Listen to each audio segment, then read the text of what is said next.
Okay, so get your microphone just a little bit closer to A you. little bit closer to me. Okay. Like, don't eat it. They're like, hello. Whenever I started on the worship team, they were like, put the microphone in your mouth, and I'm like, what? Like, but yeah, like it's those microphones in particular, in order to avoid ambient noise, like they really only pick up if you're like right there on it. So I don't even wear lip gloss because I literally have it like that. And I thought all microphones were like that, and I didn't realize that they're not all like that. No, and I so don't think this one is. I don't think so. It seems to pick up okay, but yeah. And then whenever I gave the maid of honor speech at my sister's wedding, I thought I had to have the microphone in your mouth, in my mouth, and no. No. I was like, can everyone hear me? And I was like, oh, okay, sorry. I'm pretty sure they can. You can hear me. Okay. So anyways, all right. Welcome everyone to the first episode of The Refiner's Fire.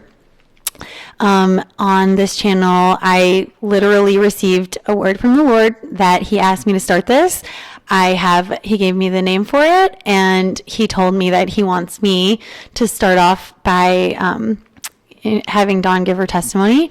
I literally know nothing else about this channel. I am so just following the Holy Spirit on this, so I don't even know how to give you an intro because I don't know what this channel is going to be. But for now and today, it's going to be Dawn's testimony. So just introduce myself. I'm Trinity. I am a mom of 2, and I love Jesus very much. And Dawn, you want to introduce yourself? So I'm Dawn. I'm a mom of 2 and a grandmother of soon to be 4. And I love Jesus very much also. And I'm doing this because I was told that I'm supposed to.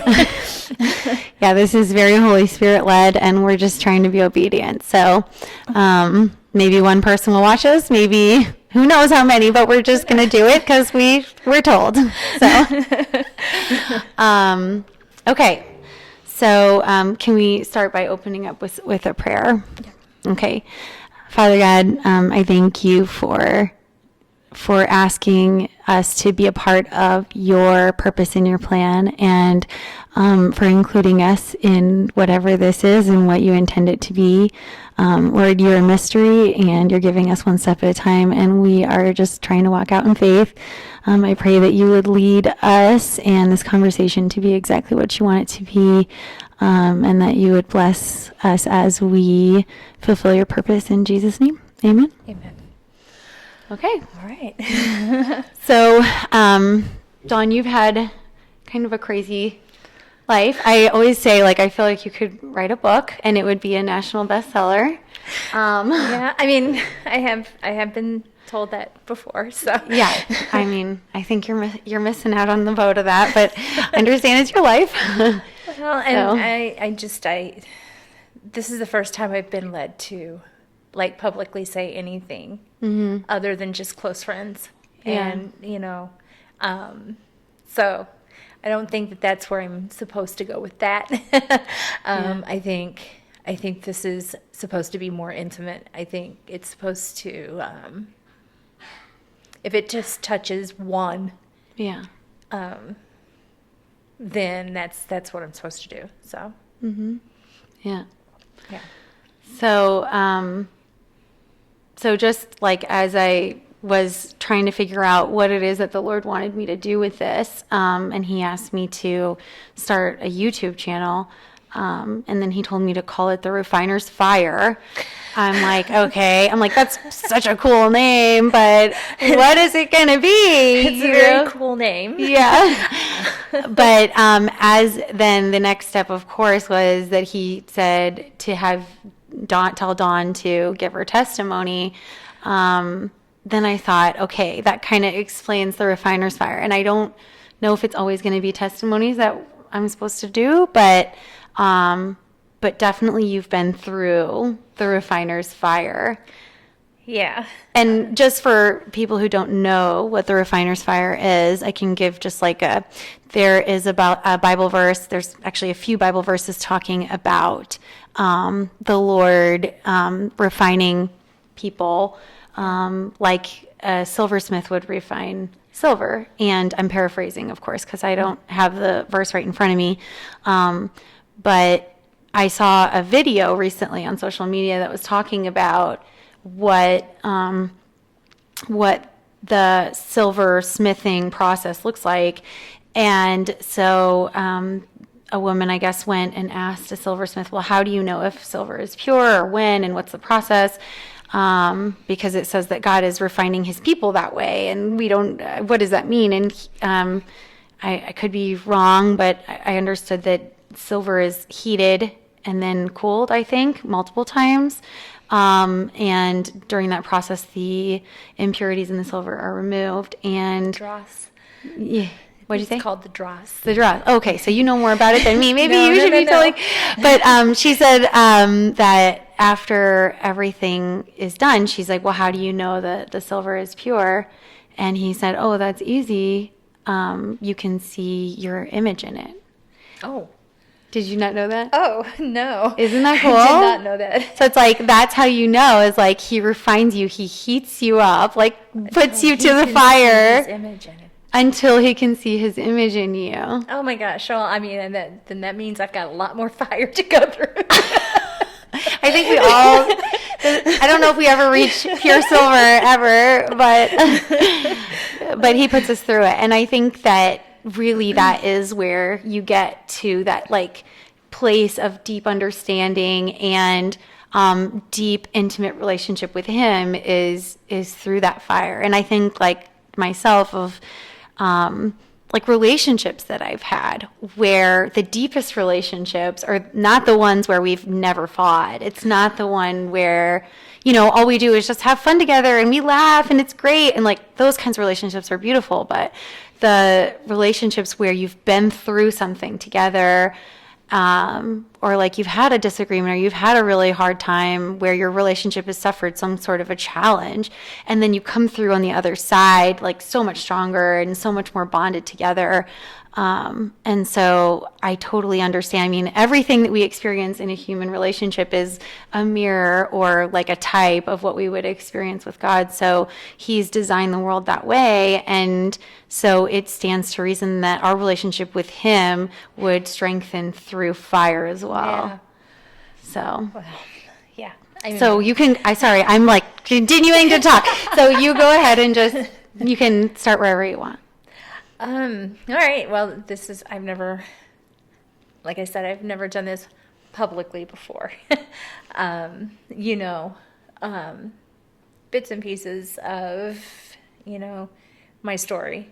I guess just started off with, I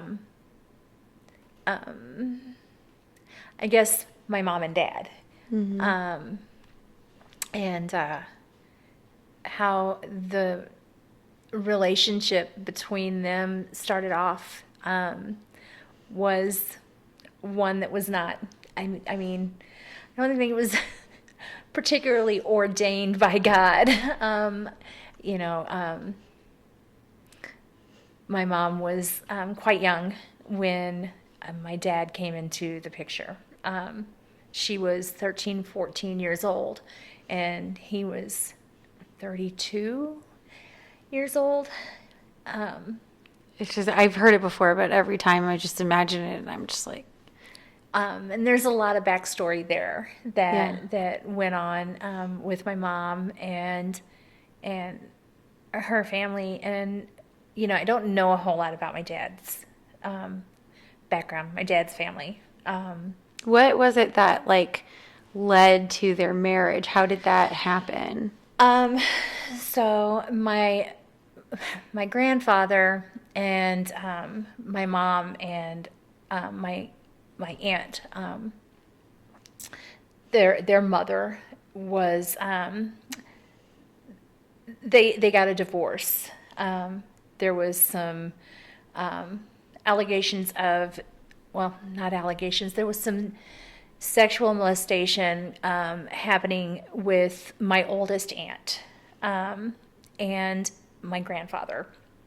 And he was her stepfather. Doesn't make it any better, but it was, it was her stepfather, and there was allegations. And so my grandmother was absolutely not,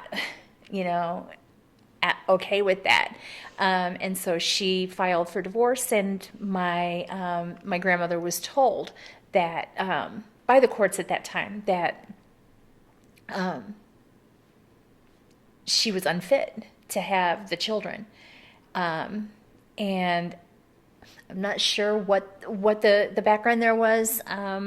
It was it was back in like the 40s, 50s, so it very well could have been just just a single mom thing. But my grandfather was told that he could not have custody of the girls unless there was a female living in the home that was as a mother figure. And so my Wait, we're mom- talking about the man who was molesting. Okay, Yeah. just clarifying. Yeah, Okay, so they not the mom who Yeah. files for divorce to protect her kids, Yep. but the dad who's molesting, he can have custody. Okay, good. Yep. Good to know. Okay. Yes. And so he was not involved with anyone at that point, and so my mom and my aunt ended up in the foster care system. Okay. And it was a bad deal for them. They were in and out of a couple of different foster homes. And then my grandfather ended up marrying this woman, and the girls came to live with him and his new wife, who was an alcoholic and abusive. And so things were not good there either. Yeah. And then ended up, there was a family that was in the neighborhood. Hang on just a second. I'm going to edit this out, but I think my computer's making a dang noise. Stop it. You just be quiet over there. Okay. Sorry. Oh, that's okay. Okay, go ahead. But anyway, so there was a family that my mom got very close to the wife, and she wanted to spend all of her time over there, and ended up they decided that they were going to move to, I think it was Arizona. I have it on my phone from my aunt, all of the information. Yeah. And my mom was just miserable with Anne, his new wife, her stepmom, and she just begged to be able to leave and go with these people, and they let her. Okay. And my aunt, her younger sister, and Was this your dad? no. This was a totally different family. It was, the man's name was Sam. This is from my aunt. So it was a gentleman and his wife named Sam. And, like I said, they got really close to my mom. And my mom was so miserable with her stepmom and the alcoholism and the abuse, and she just did not want to be there. So my grandfather signed a letter saying that this man and this woman had permission to have my grandfather's daughters and take them wherever they wanted to take them. And so then the next nightmare journey begins. So they take them, and it was literally a nightmare. My aunt says that Sam, the man, was a sadist. They were punched, sleep deprived. They were made to be slaves to this man and woman's children. they would make them take their clothes off and fight each other. Oh my gosh. And they couldn't stop until one drew blood. Oh my Um, gosh. and just a lot. It got to a point where the school was called because it was noticed by a neighbor that, there were kids in this home and only a certain amount of them were leaving and going to school and doing the normal things that They weren't putting them in normal school. normal kids, did. They would, but they wouldn't go consistently. Mm. So then DFS or CPS or whatever it was called back then got called in, and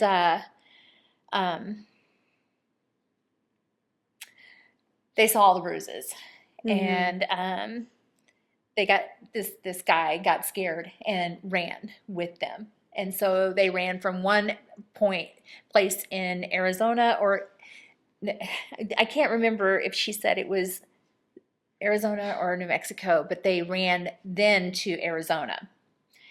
And that's when they finally got a hold of my grandfather and his wife, and they were like, Dad, please come get us. And so then my grandfather and his new wife are trying to get to them. Before they got there, there was a night in particular that Sam didn't like something that was going on with my mom, and he came at her with a machete from the back. Oh my gosh. So it was just, there was a lot of things. Then you fast forward, my grandfather shows up, and somehow Sam talks him into them all still staying together. And I don't know how that happened. My grandfather was not the brightest bulb in the lampstand. Goodness gracious. And he made sure that they stayed together by one child would be in the car with my grandfather and his wife Ann, and then my mom or my aunt the other one would be in the car with them, so that they were forced to go to the same places, and they ended up in California picking cotton. This is I mean, I'm just trying to imagine how this would happen in real life, because it's like your grandfather went from the villain to the hero, and then back to the villain. And he's like, "Oh yeah, you can stay with me, or I'll stay with you, but one of the kids has to stay with me and one with you, so that you don't run off with my other kid." Like, why wouldn't you say, "Nope, neither of my kids are going to stay with you if I'm afraid you're going to run off with..." Right. I mean, I can't. Blackmail is the only thing. Yeah, I don't know all of the details. It's wild, man. It was a crazy Anyway, thing. And yeah. so then they ended up all staying in this same hotel. And one night, Anne went down to a bar and was drinking it up in the bar. And lo and behold, that's where my dad was. And Anne is the stepmom. Anne is the drunkie. stepmom. The drunkie. The drunkie stepmom. Yeah, the drunkie stepmom. And somehow they started talking, and Anne divulged all of the situation to my father, and then they devised a plan where he would swoop in and save the day and marry the older of the two sisters, which was my mom. And I'm sure your dad's like, "I'll swoop in and save them and marry a 13-year-old." And drunkie Anne is like, "That's totally respectable and a good idea." Yeah, that's what's happened. That's what happened. So the deal was supposed to be that he would marry the oldest daughter, and then the youngest daughter would move in with them, and everyone would be safe and happy, and it just was not that. It was No, I mean, you have a grown man marrying a 13-year-old kid. I mean, there's no way. Yeah. I mean, there's no scenario where that man is a good man. No, not at all. Not at all. So then fast forward to Gosh. when my mom was 17 is when she had me. You're the oldest. I'm the oldest. Hmm. I'm the oldest from my mom and my dad. I do have an older sister out there somewhere. And she's your dad's. She's my dad's. Hmm. You don't have a relationship with her? No. Yeah. I was told that I met her once when I was younger. I don't remember it. Mhm. And then you have a brother. And then I have a brother. Mhm. Younger, Younger. obviously. Yeah. You're the oldest. You must be younger. He's 5 years younger than me. Mhm. So you fast forward to when my mom was 17, and here I come, you know. Supposedly, my dad did not touch my mom until she was of age. Which is what, 16? Yeah. Okay. So I don't know. I never really talked to my mom too much about any of this. I just kind of started digging in Yeah. just here recently. Sounds like it was a very traumatic thing to talk about. I Yeah, I mean, just didn't want to. I didn't want to. some people are more forthright with their trauma than others, but if somebody doesn't like want to tell you, it's kind of, Yeah, yeah. and I mean, she had been through so much already. You know, I just didn't want to. Hmm. Yeah. So then, what was it like for you growing up with those kinds of parents? So it was pretty hard because instead of being a kid, I was from the first memory that I have. I was the one that was being the caretaker For your mom? for my mom, for my dad, For your dad? for my Okay. dad. Because he was an alcoholic, right? He was Yeah. he was a very, very, very bad alcoholic. A very bad alcoholic. I I don't have a whole lot of memories up until that. There's some here and there from when I was maybe 5, Hmm. a little bit when I was 7. The full memories are pretty much when I was 9 on. Hmm. And even some of the ones when I was 9 are kind of Hazy. hazy. I think it's a purposeful hazy. Like you Yeah. blocked it out. Hmm. Yeah. I can remember times when it was a beating every night at my house, For you. for my mom. Oh, for your mom. Yeah. Okay. My dad was very, very abusive. He never physically abused me or my brother, But your mom- emotionally and mentally, definitely. My mom was the whole gamut, physically abused, mentally and emotionally abused and broken, just broken. It just breaks my heart because she just had such a tough life. She did. I mean, She it sounds like from the start she just didn't even have a chance. She didn't. Mm-mm. No. Just so unfair, But I know she's with Jesus now, and she's getting the life that she didn't get. That's beautiful. Yeah. That's beautiful. I mean, that's a refiner's fire if I've ever heard one. Right. And the fact that she decided to, give her life to Jesus, that's... Yeah, I was standing by her bedside before we decided to take her off of the ventilator. And just making sure, just having a conversation with her as best as I could, because she couldn't really talk. And I asked her if that's what she wanted. And I made sure that she was with Jesus, that she... Yeah. And she said yes. Yes. Good. Yeah. Praise God. So, the life that she didn't get here, she is more than getting... She's living it up there. She is definitely more than getting up there. Yeah. And it says that he's near to the oppressed. Yeah. So So, she's precious in his sight. And he was, I'm sure, enraged watching her yeah, life. for sure. So.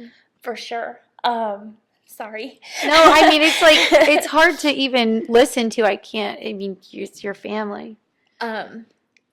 So my mom, she tried as best she could, but she didn't have the tools. She was, Yeah. I mean, she was never nurtured the way that she should have been growing up. I'm sure that she was to some degree before my grandfather and my grandmother divorced, because my grandmother was a good woman. Mm-hmm. And my great grandmother was an amazing woman. So there was some mothering and some nurturing there, but for her to know how to be a mom Yeah. was just she started off, on the back I mean, foot. she left her mom when she was pretty young. Yeah. So like whatever mothering she had, I mean, wasn't very much. Yeah.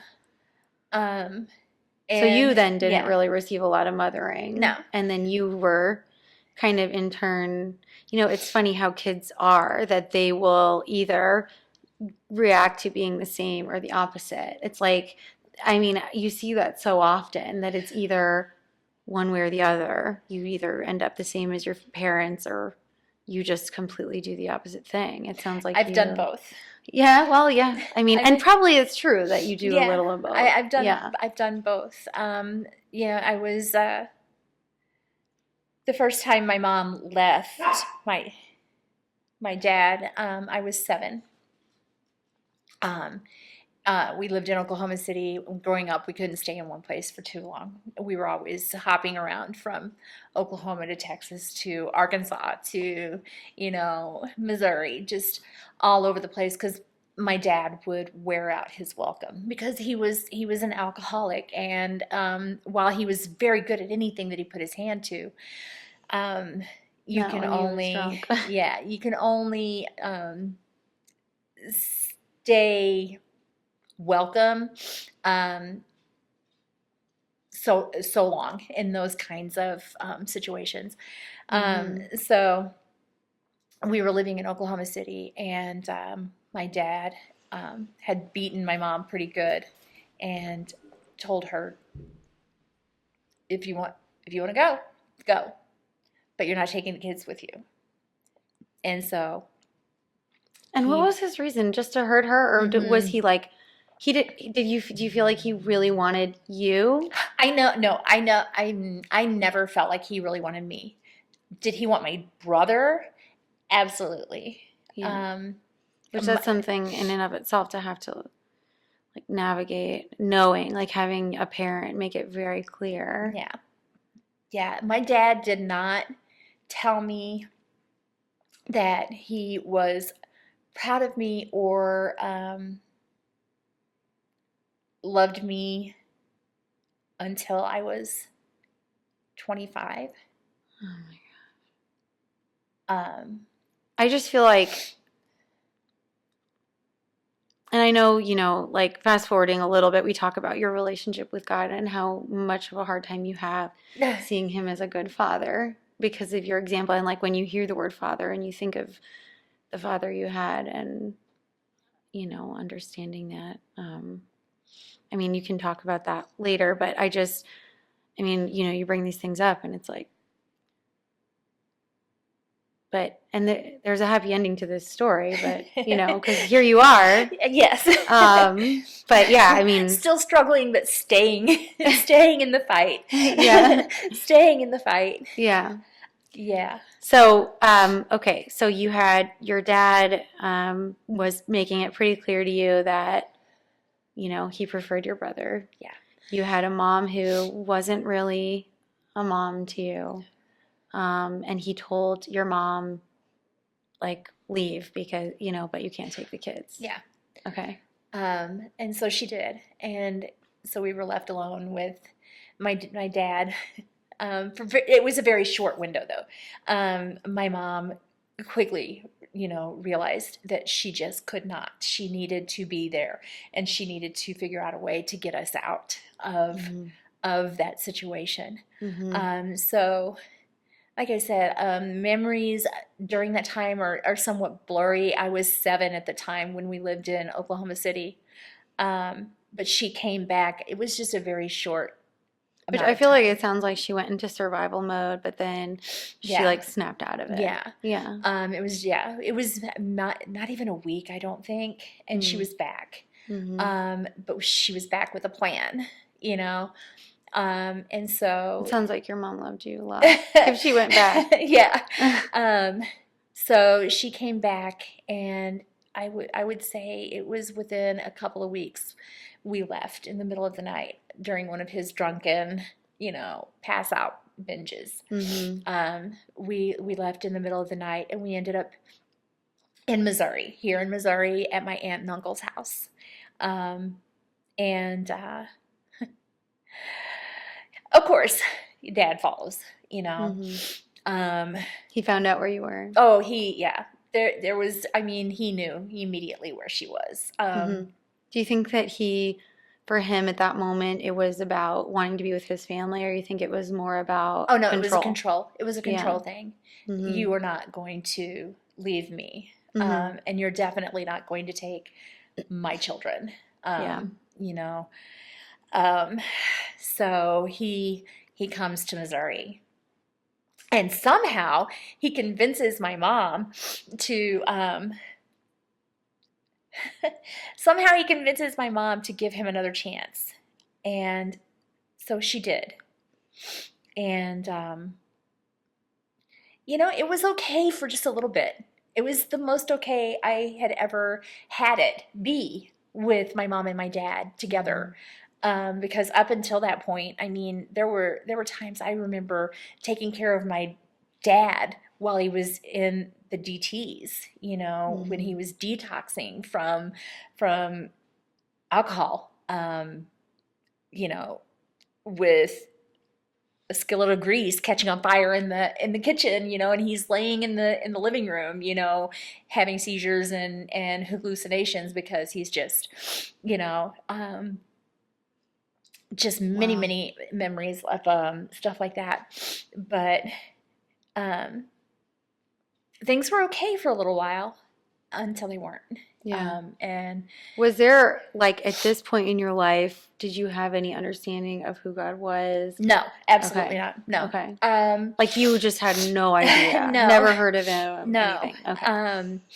Didn't really start having any kind of not even a relationship, just any kind of introduction to God until I was about 9. Okay. And that was because of my aunt and uncle. It's always, they've been my constant. They've been my one constant in my life. Physically here, earthly. And my mom ended up leaving my dad again, and coming to my aunt's house. Now, we all lived in the same town at that point, but my aunt and uncle lived in town, and we lived like way out of town, like out in the middle of nowhere. And so he comes and he kidnaps my brother. Kidnapped my brother twice before he ended up kidnapping me and my brother. Just another, I hey, just only want that's him. my boy. I want my boy. Which, for you, I guess, in those moments, It was a bittersweet. blessing. Yeah. It's like kind of bittersweet. It's like, yeah, I'm glad, but then you're my dad. And Why don't you want me? Why didn't you want Yeah. me? But, and then it ended up, it was the day after Christmas was my dad's birthday. And he was living in this trailer that was way out in the middle of nowhere that, he had taken my brother and I say kidnapped, but he really just took my brother and held him hostage. Mm-hmm. 2 times before you did anything with both of us. And when you say held him hostages, meant like kept him at his residence, like Oh, with gun, yeah. Oh, yeah. He came to my aunt like and did uncle's. people go to his house and try and get your brother, and he was like Mhm. with the guns? He came to my aunt and uncle's house with the gun and ended up passing out in the driveway From at one point. drunkenness. Yeah, from drunkenness. And yeah. I remember the night that they went and they were able to sneak in and get my brother. It was the night that he showed up at my aunt and uncle's house with the gun. He had my brother out there at the trailer and he had passed out. And my uncle snuck in and got my brother and brought him back to, my mom at their house. And how was your brother feeling about all of this? Like, did he have he didn't want to be with your dad, or? He was so young. He was so young. He didn't have any memories. Like he was only, at that time, he was 3, almost 4 when it all started, I feel like that's also kind of scary because, if you have a 3-year-old who's being completely unsupervised, like, yeah. I mean, that kid can get into some trouble, but also like could just not be fed for a couple of days, Right. or not have any water. Mm-hmm. So yeah, I could see how everybody's like, we gotta get him. Yeah, we have to do something now. Yeah. And so they did. They got him, and then my dad shows up at my aunt and uncle's house, threatening with the gun, and ends up passing out, in the car out in their driveway. My uncle, for whatever reason, my uncle is such a good soul. He goes out and he takes the gun away from my dad and then calls the police so that my dad doesn't get in trouble for having the gun. It was like it's like well-intentioned, but would have just been nice to have the cops get him for a little bit of a harder crime. Yeah. Maybe that would have just kind of, I don't know, change the trajectory of things, or just woke him up a little bit, because I don't, like I said, he never got in trouble with the law. Not really, no. Wow. No, I mean, he did a lot of illegal things. Pretty crazy. Pretty crazy.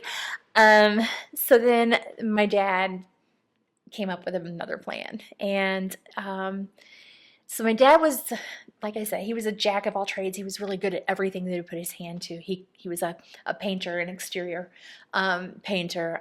He was a chef. He was really good at the things that he did, until he couldn't because of, being drunk.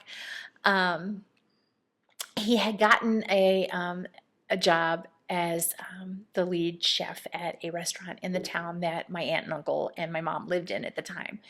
And it was his birthday, and he talked my mom. Oh, she was, I mean, she just wanted to do the right things, Yeah. And so she didn't know what that was. Yeah. Yeah. He talked her into allowing him to have my brother and I, because the people that he worked with was supposed to be throwing a birthday party for him at the restaurant that he worked at. And so we were at church, and my dad picked us up from church to go to this birthday party. And I can remember because the town that the church we went to was, in Union, Missouri, and then 6 miles down the road, 6 or 7 miles down the road, is St. Clair, Missouri, where my aunt and uncle and my mom and and my brother lived. And the restaurant that he worked at was, as you were leaving Union and you were coming into St. Clair, the restaurant was right there, as you were coming into town. And so, I mean, he played it off really, really good. He gets us in the car, and he gets us in the car, and he's driving, and he's driving towards St. Clair. And I can remember the hill that we were on, on the road, and he just looks over at me.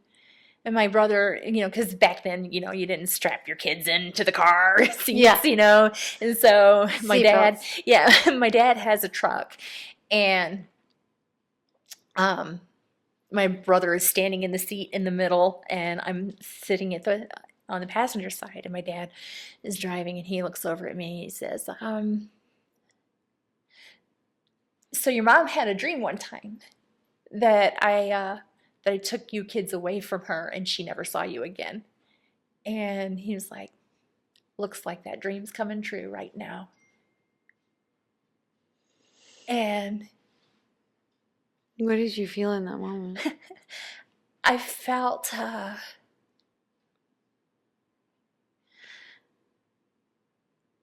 can tell you what I felt after. I can tell you that I felt guilt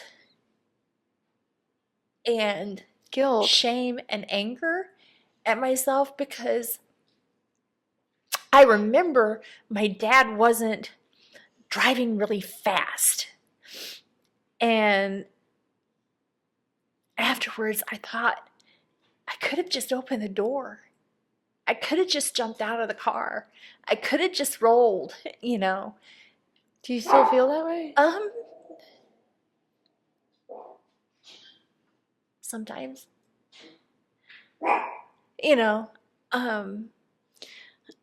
Well, first of all, I don't think that that's a reasonable thought.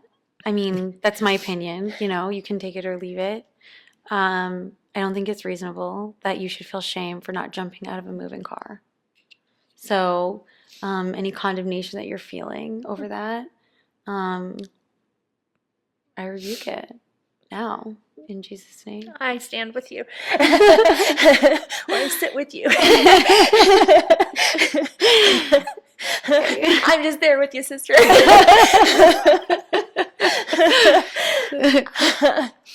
And so that night we ended up in Arkansas, and for 6 months I didn't see my mom. For 6 months my dad was so drunk that he didn't really know my name most of the time. For 6 months, we hopped from place to place to place, from Texas to Arkansas to Oklahoma to New Mexico to Mexico, where he married another woman. And I just kept my brother safe, just kept my And you're brother how old safe. at this point? I was 9. Okay. He was 4. All of this to say that for the longest time, I never really thought about how I survived, because honestly, I shouldn't have. I shouldn't have. I mean, there was. You mean with like eating and drinking, or what do you mean? With my dad, I should not have survived. I should not have survived that 6 months. There were times where he was literally driving down the road, leaning out of the truck, throwing up, driving. While driving.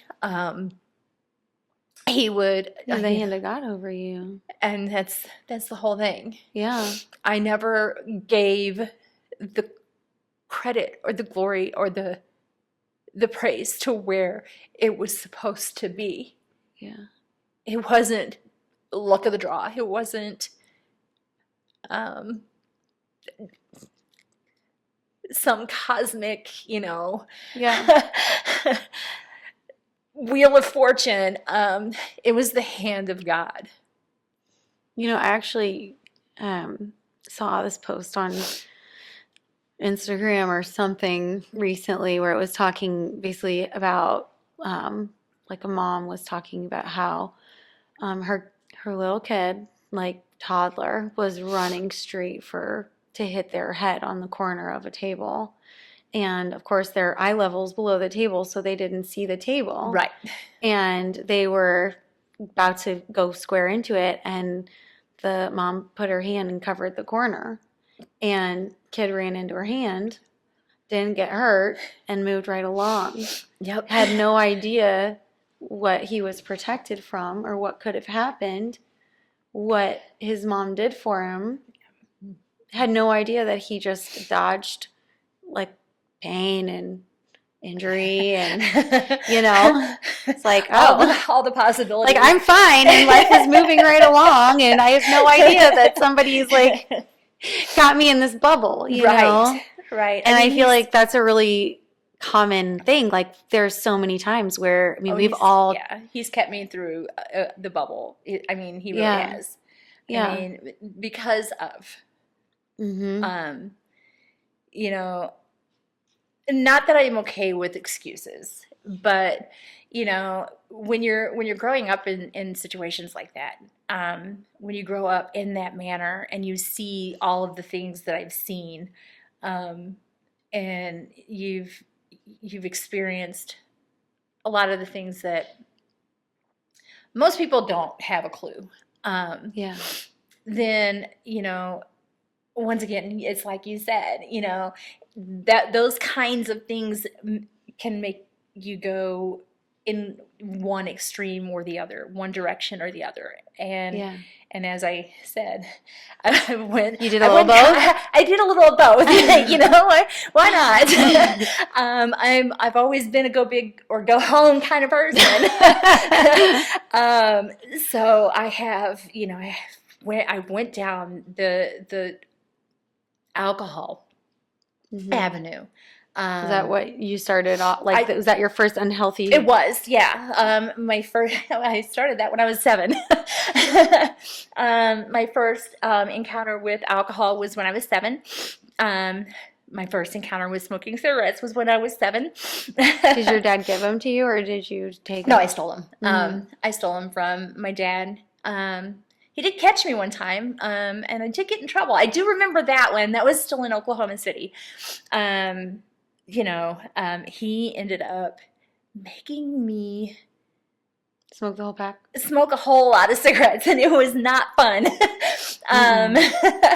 But it didn't change anything. Yeah. I mean, it really didn't. Yeah. When I... Well, I feel like in a weird way that was maybe an attempt at parenting. I think in a weird way you're right. You know, just like when he would fix me the hot toddies to take care of a cold, and he would just liquor me up with honey and lemon and whiskey, to just put me to sleep. I think that was his attempt. It was his attempt to... Misguided, but at least there were those little moments where... And don't get me wrong, I have forgiven my dad. I have. That's beautiful. I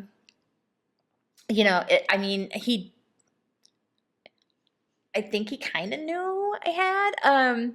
We never really spoke. He knew you had forgiven him? Yeah, to some level he had to have, because when I was 15, so at 9 he kidnaps me and my brother, and he has us for 6 months. And then he almost gets killed while he has us.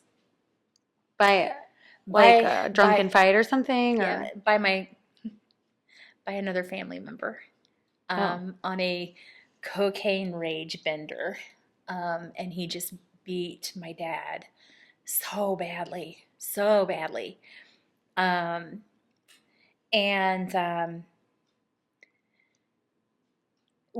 He ended up... Go ahead. He ended up bringing us back home. Your dad? Uh-huh. Okay. And then I didn't see him again for 4 years. Okay. That's your phone, right? Just want to make sure my phone's not ringing, because that means it's not recording. Yeah. So I didn't see him again for 4 years. And then one Christmas... It's always Christmas for my dad. He shows up. Can see why you don't like Christmas music. That's why we always have that argument about Christmas music. Now I understand. Love you. Because I love Christmas music, and I'm like, why don't you like it? But now I get it. Yeah. Now I get it. I have like some unhappy memories. Yeah. He shows up at our home and he has a new wife, and he's sober. After how long? After dropping you off? 4 years. I was 9, almost 10 when he brought us back. So he brought you back, disappeared for 4 years. Okay. Yeah. And then came back with a new wife. Yeah, came back with a new wife. So then we were kind of involved in each other's lives for 2 years at that point, and then he disowned me. Did he? Why? Why did he disown you? So, I don't know if you've ever been kidnapped before, but it does something to you. I can't say I have, but I can imagine. It does something to you. And especially if it's a person that you know. It It's creates like this the deepest mistrust. Yeah. Betrayal. Yeah. And so when he shows back up in my life, on Christmas when I was 13, he talks to my mom. How he does it, how he did it, I just don't know. He must have been so charming when he was sober. Like, those people that you're just like, I just don't get it. Yeah, like, how did you, those people, what's that saying? They can sell a red popsicle to a woman in a white dress or something. Yeah. Yeah. So when he shows up, he talks my mom into loading up in the vehicles with him and his wife and going back to their house in Arkansas for the rest of Christmas break. And so your mom coming along. Yeah, my mom came along. My mom was at least wise enough to say, absolutely not. Those kids are not going anywhere without me. And so, so we all, this weird little family. Well, I mean, I'm thinking about it. I'm like, that's the craziest story. That kind of sounds like whenever your grandpa decided to go on a trip. Like your mom was like, that was normal. This is normal. And so we end up in Arkansas. My dad had a place with his new wife in Springdale, Arkansas, and we went there for the Christmas break.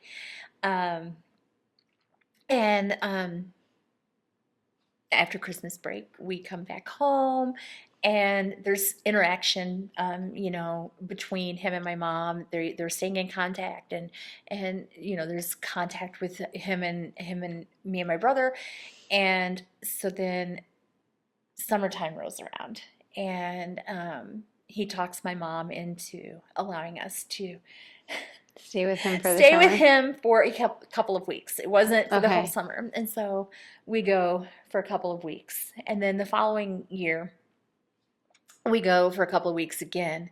And then when I turned 15, he was pretty much demanding that it be the whole summer.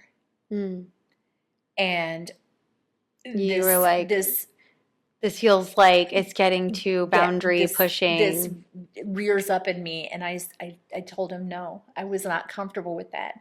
I could not do that. And he tells me on the phone, you obviously don't love me. You've never loved me. I tell you what, you just think of me as being dead, and I'll think of you the same way. And then that was it? And that was it for 10 years. And did that... Well, with one exception, I did call him at one point to tell him that I had decided to join the Navy. And he basically told me that if that's what you want to do with your life. And then I didn't hear from him again until I was 25. And that was not by his doing. I reached out to him. So, okay. So, just to backtrack really quickly and then backtrack a little bit more. So when he said that to you, was there like a numbness there, or did that hurt? Do you feel like that was like painful? I don't remember feeling anything. Honestly. There was no trust or like love lost, or no, at least not on the surface. Yeah. I mean, after everything that this man had put me through, had put my mom through, by the grace of God, my brother couldn't really remember. I mean, the sun set and rose for my brother and my dad, because he didn't remember he didn't remember any of the things. I, on the other hand, I remember being, So your brother, he like never had the same feelings towards your dad because he didn't have mm-mm, those memories that yeah, you had. yeah, And so then, okay, so you were introduced, like, just to like even more backtrack. So you were introduced to God when you're around 9. around 9, and I don't even remember a whole lot. Well, okay, so I have to edit that, because when my dad had us, he did take us to church one time. It was a crazy Pentecostal church. Crazy Pentecostal church. It's an interesting place to choose for your first Right? place to go um, if you don't grow up in it. yeah. And I remember it was the middle of the night, and I got baptized in a river. On your first night? I Did your dad make you, don't or even remember how it happened.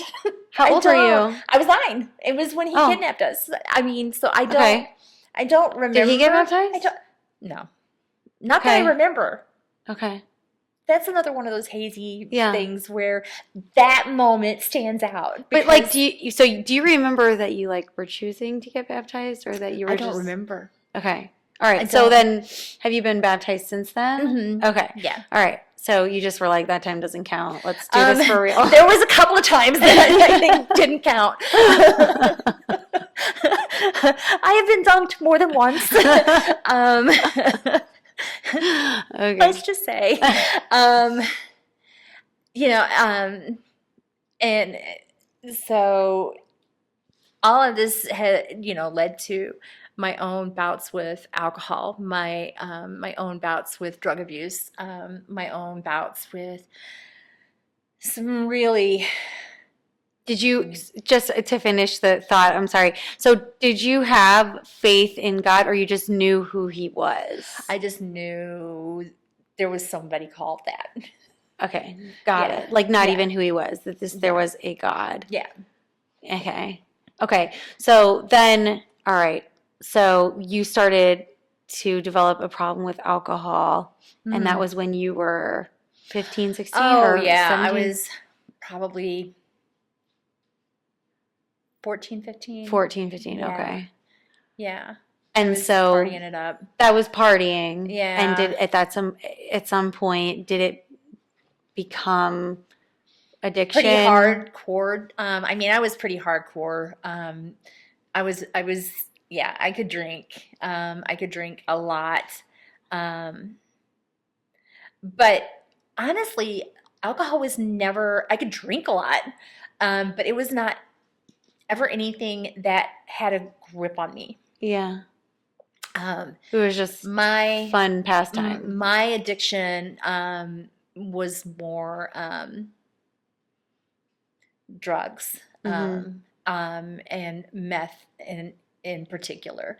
I dabbled in, a few other things. I smoked some pot here and there. Never really was crazy about it. Did what they called speed back in, my What is that, junior cocaine? high school days. No, it was Is that like Black Adderall? Beauties and Look how much I know. I'm like, Adderall, cocaine? Okay. All right. So you did that in high school? Mhm. Okay. Yeah. And when did you kind of start to really depend on drugs? That came after I got kicked out of a religious cult. Okay. So, all right. So in between the partying and the drug addiction, there was a cult. So how did that start? So that started off, And at some point, I know you like put your faith in God. So insert that, I guess, wherever it goes. I don't know. Well, so the cult came. So putting my faith in God. Let's start there. Okay. That came during the delivery of my oldest daughter. During. How? So my aunt and my uncle, now was it like a solid, but that's when I first reached out. Like truly. Um, Oh. so uh um I'm in labor, and my aunt was my labor coach. I told you she's always been There my for you. rock. Yes. She's been my rock. And what a beautiful thing she's done for you. Yeah. Um, so she was my labor coach, and she loves to tell the story of my of my labor and delivery, because apparently I have a very high tolerance for pain. You surprised her? Yeah. So I'm in, I'm in the throes of, it's hitting hard, and uh I'm just kind of like, my aunt will tell you, she's just laying there going, I think there's a Friends episode where that happens. Did you watch Friends? I always I forget. did Yes. every now and then. There's an episode wherever Rachel's like has to share a room with this like I think it's like an Asian girl. And she's like, "Oh, it's coming on," and then she's like, "Ooh." She's like, "Get her out of here." Yeah. So you were in labor, And getting ready to start pushing, and I just break out in tears. And I looked at my aunt, and I was like, I said, I can still be forgiven, right? And were you feeling some kind of like close to death, or do you remember what was going through your mind? No, I did the same thing when I was giving birth to Kurtik with my youngest one. Huh. It was the same thing. Huh. I was like, but that was the first moment. I was like, there's I need something. Mm-hmm, mm-hmm. I need something. Mm-hmm. Not saying that I did not, go off the rails, because I did. Mm-hmm. I was like, I looked at my aunt, I was like, does Jesus still want me? Does Jesus still love me? Does, and she's crying, I'm crying, everybody's crying. And she's like, absolutely. And like I said, I did the same thing with my youngest daughter. So I don't know, birth pains. There's a reason why he talks about that. He's like, sin, birth pain. That was Genesis. Yes. Yeah. But then, I got mixed up in that cult. So that cult, what do you feel like that cult provided you that made you vulnerable to their message? It was when it started out, it was that feeling of strong community. Mm-hmm. Like I was with people that truly loved me, truly had the knowledge and the answers that I was looking for. Mm-hmm. Truly the knowledge and the answers about God, yeah, and about salvation and just life, how life was supposed to be. Yeah. It started off very, very innocent. We had been, so I had been going to the church that I grew up in, starting at 9 on. So you had stayed in church? Yes. Yeah. Yeah. There was some, hit or misses here and there, when I went away to the Navy, everything kind of fell apart. Yeah. But when I came back, I was right back in it. I was right back in it. But, it was a family that had been family friends forever of my aunt and uncle. And I was very close friends with their daughter. We'd known each other, growing up. And I started just hanging out with them, and they were church shopping at that point. They had come out of the Catholic Church, and they realized, just not to offend any Catholics that might watch this, but there are parts of the Catholic Church that I just, I don't agree with. And they had came out of the Catholic Church, and so they were searching. They were trying to find their place, and so I started searching with them. And because Tracy, their daughter, was about my age, and we both had newborn babies. And so we just And how old were became you when you had? So she was born in 88. I was 20. Okay. Okay. And so, no, I was about 23. Sorry. Because we stayed at the First Christian Church until she was about 3 years old, and then we started kind of hopping around, just trying to find a fit. We were wanting something a little more charismatic, and so we started going to the Assembly of God in town, and we went to some churches. We went to some churches where we were the only ones of our kind there. Let me tell you, those are good churches. You want to feel the things, and we went to, little startup churches, and that's where I ended up playing the drums in the church. I Self-taught how to play the drums in the church. I need to see it. Before either Jesus comes to get us or I die, you have to play the drums for me and sing karaoke. I knew it was coming. I need it. I need it. I need it in my life. If you love me at all. I do. And so we were at the little charismatic startup church where I played the drums and I sang.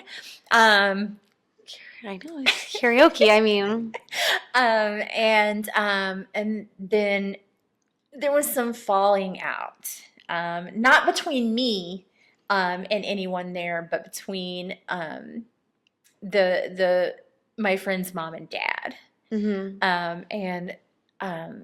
in that process, they had come across this minister from Colorado. How they came across this minister from Colorado, I have no idea. You're living in Missouri. We were living in Missouri. Okay. And this minister in Colorado, his name was Randy Shoup.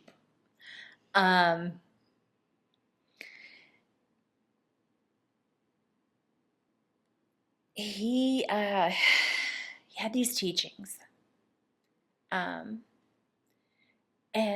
About? the end times. The end times.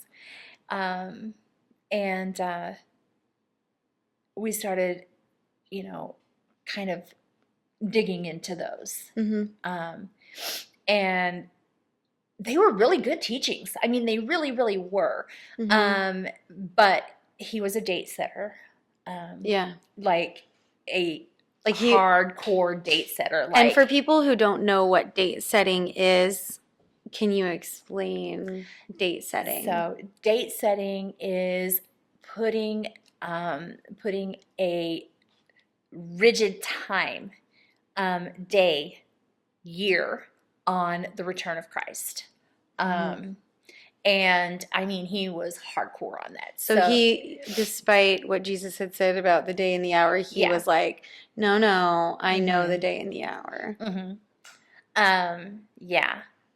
And if you haven't really independently learned all of this stuff, and you're learning it from somebody else, and they put that spin to where they're like, well, this is what this means. Yeah. And it's really subtle. Yeah. It's just a real subtlety. Mm-hmm.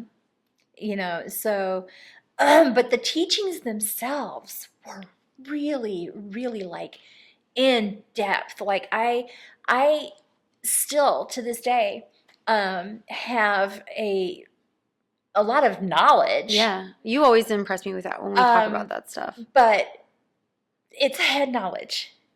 Mm-hmm.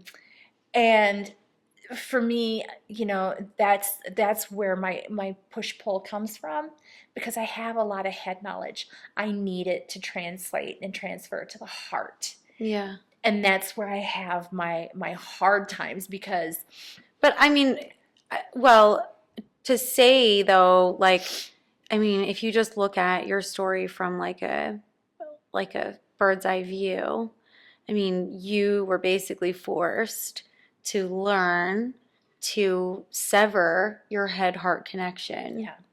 And for survival, which is what so many people who have experienced trauma have to learn to do, which is never God's intention. Yeah. And then to have to undo that, I mean, it's a lifelong process for most people. And I want to say in this moment, like, you shouldn't feel shame about that. Like, I feel like God is giving me this word right now that, oh my gosh, I'm going to cry. That was an injury that you experienced. And it's as much something that you have to heal from as much as a shattered bone or, injured spinal cord. This is an injury that was long lasting for you that you have to heal from. And it wasn't a physical injury, but still its effects are, long lasting in causing like deficits in your growth and development into adulthood and beyond. And not in like a bad way, not like saying I don't want you to feel like I'm saying there's something wrong with you. No, you don't ever have to. But I mean, and for anybody who is watching this that feels some way condemned by that, that's not what I mean. But like to understand that there should be no shame or condemnation in overcoming your trauma. Now, is that an excuse for bad behavior? No, absolutely not. There is no excuse for bad behavior. Yeah. But at the same time, like, it's not a sin to struggle, especially if you're trying. Yeah. And you've never given up in everything that you've been through. You've always tried. And so I just want to speak that over you. And I also want to say, as a side note, that there, I think, is a misconception about cults, that people who end up in cults are sheep. No, yeah. But I want to say this because I have a very, you know me, I'm very scientific, and I learned that the average IQ of a person in a cult is higher than the average IQ of people, not in cults, or like the average population or whatever you want to compare it to.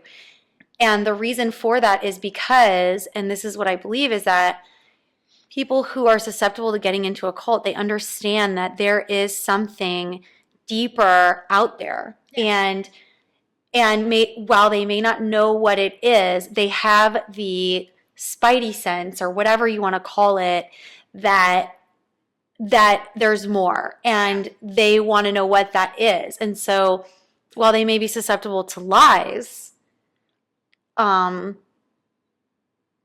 given whatever your framework is, and especially because it's like a frog in slowly warming up water, it's like you don't show up there and then be like, please, can this be a cult? Yeah, well, or like, I'm going to control you and you're going to do everything I say, or we're going to like make your life miserable. Yeah. It's not how like it starts. Said, it was a very subtle thing. It started off as just friends gathering to study this this minister's, stuff. Mm-hmm. And in defense of the minister that had this material, the only thing that I will say in regard to him was the date setting.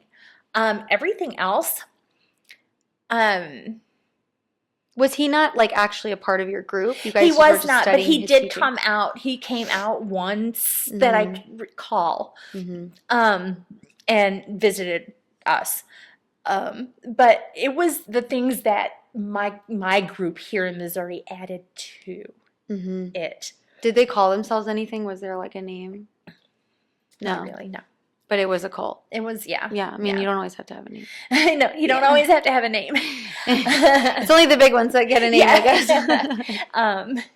But yeah, it's just always been that what you were saying. It's always been that search for that something deeper, that something more Yeah, that I knew, but I didn't know how to get. yeah, And I'm still doing that. I'm still searching and struggling, but I found it. And that's with Jesus. yeah, And it's still not a walk in the park, and you know this for me. yeah. I still struggle. I think you've experienced like different layers of trauma. It's like you experienced like childhood trauma, and then you experienced, like a trauma from your like relationship with people in the church that were abusive in the way that, that came across. And both of those are plenty of people's reasons why they want to get nowhere near God. Yeah. And so I think it's just beautiful that you've never given up. And it's really a testament to who I don't you ever are. want to give up. I don't ever want to give up. I will keep fighting. Yeah. I will keep running the race, as Paul says. Yeah. For Even sure. though I stumble, even Yeah. though I have, I have hiccups here and there. Mhm. I had hiccups this morning, but I got on my knees in my room and I just got on my face. Yeah. And, if you can't get anything else out of my testimony, just get this. He has us in his hand. Yeah. He loves us more than we can ever fathom. He has kept us from so much that Yeah. could have happened. Even things that we have no idea. I mean, absolutely no idea Yeah. that was in our path.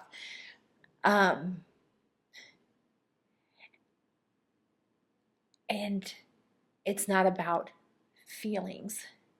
Yeah. It is just about faith. And that is what I hold on to. And that is what I've held on to my whole life Yeah. in one form or another. It's about faith. It's about knowing that he's a It's good not God. it's not about my love for him, because I that head heart thing, I have a hard time sometimes feeling love. Yeah. But But I will say you're one choose. of the most loving people I know. You tell me you love me daily. Multiple times a day. So, and we are not related. So, But it's a choice. That's the whole Yeah. thing. Mhm. Love is not, it's not this ooey gooey feeling all the time. Right. It is choosing. It's such a fallacy. It's choosing to just want to make that other person or our Father happy Yeah. and pleased. Right. And that's that's where I Yeah. am, even through all of the struggles. And like caring for them, like wanting wanting more for me. I mean, it's just my own, like more than even just making them happy, but also just like wanting to make sure that they're cared for Yes. and that you're doing for them what they need, or, you know, and I mean, you can extend that to God too. I mean, he doesn't need He doesn't anything need from anything us. from me. He doesn't, but he wants to use you for his purpose, and not in like a bad way use you, but he wants to include you. Yeah. Yeah, in his plan. And you know, he loves you so much. He loves you so much. And even if you have a hard time feeling that love, I do. and I can relate to that. Like he's intangible. Oh, I mean, just this morning, I was having a hard time even feeling like I wanted to praise, like Yeah. thinking about, even crazy as it sounds, you know. Um, so full disclosure, when the people start talking about end time stuff, and things in the world start looking like, you know, end times, it is a trigger for me Mm-hmm. because of what I came out of, even though it's been years. And so this morning, I had a struggle this morning. You know, it was like, I mean, really? What are we going to do in heaven? What is, you know? Yeah. And it's, But you know, it's funny. Was it you that I was talking about this with, that like, you know, my kids, they only want to eat like slices of ham and chicken nuggets and grilled cheese, and like I can make them a gourmet meal, but it looks weird. And so I'll be like, "Look, I made you this. Like it's so good." And they'll be like, "No." And I'm like, "Will you just taste it? Like just taste it." I love, for the longest time, refused to taste ice cream. Ice cream. Like I'm like, Of all this is like every kid's favorite thing. Like it's ice cream. Taste it. And she was like, no. And I'm like, okay. So I just feel like in those moments when we go like, God, I can't imagine that what you have for me is better than what I have now. Like I don't know if I want to go there, like with you, if I want to trust you for that, or like where this big wide open, like blank space in my future, whether that be eternity or on earth. And you just go like, well, I don't know if I trust you with that, because I'm okay with what I've got. It's like the fear of the unknown, but yes. yeah. It's that, and then once again, it's that disconnect, you know, for me at times. Yeah. It's gotten better. And you know, we're all going to have those ups and downs. It's a road. Yeah. It's not, you know, we have not arrived. Right. Just because we say, yes, I believe, you know, Jesus is the Son of God. I believe that he died. I believe that he rose again, and he is the Savior of not only me, but the whole world. Yeah. That doesn't mean we've arrived. Right. You know. No, and I can attest my own like life times that I've thought I knew, oh, well, this is where I want to go, and this is when, you know, this kind of thing's going to make me happy, and these are my dreams, and here I go on this path, and I know the best, and whatever. And then I get there, I'm like, this doesn't feel like I thought it would. Yeah. And it's a little anticlimactic, and this is what I did. And yeah. So I think in those moments it's just like that, like, okay. And then you have to, and for me that was, you know, really before I was trusting in the Lord. And you know, I have come to a peace that like clearly I don't know what's best for me, because I really like, I'm a very goal-oriented person, and and so like I think of a goal, I put my eyes on the goal, I run to the goal, and like that's what I do. And so I'm like, I know what to do, here I do it, and then I get to where I want to go, and I'm like, okay, so this doesn't, you know, this isn't what I thought. And then in that moment, I'm like, okay, I don't know. I don't know.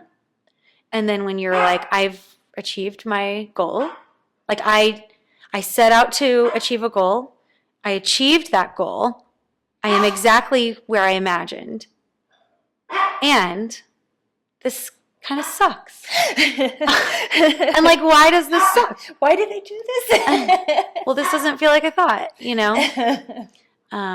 So I think there's a lot more of your story, and I think if you're okay with it, maybe we could do like a Round two? round two. Round two.